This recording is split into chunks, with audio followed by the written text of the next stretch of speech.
Shashi Tharoor versus Congress fight resurfaces again. Two senior Congress leaders have now slammed Tharoor over his comments. Referring to the Congress Working Committee member, Shashi Tharoor's social media post sharing a survey suggesting that he is the most preferred choice for CM among Congress-led UDF leaders in Kerala. Senior party leader K. Muralidharan and Ramesh Chennilata have taken a swipe at Tharoor. The leaders said that Tharoor must first decide which party he belongs to. They further said that the aim was to win polls and not create controversies.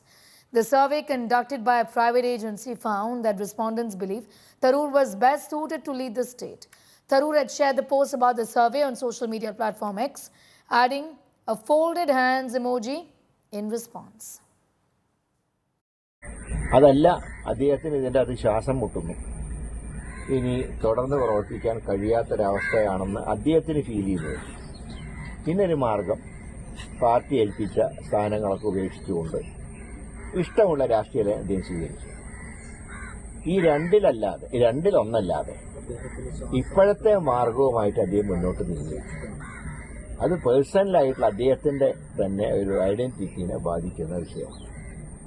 അത് പാർട്ടിക്കും ബുദ്ധിമുട്ടാണ്, അദ്ദേഹത്തിനും ബുദ്ധിമുട്ടാണ്.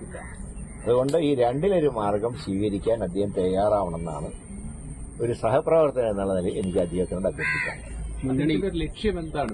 അധികാരത്തിൽ വരുന്നുള്ളൊരു survey കഴിഞ്ഞ ദിവസം ശശി തരൂർ പങ്കുവച്ചു. ആ സർവേക്കകത്ത് ഒരു വിശ്വാസ്യതയില്ലാത്ത സർവേയാണ്.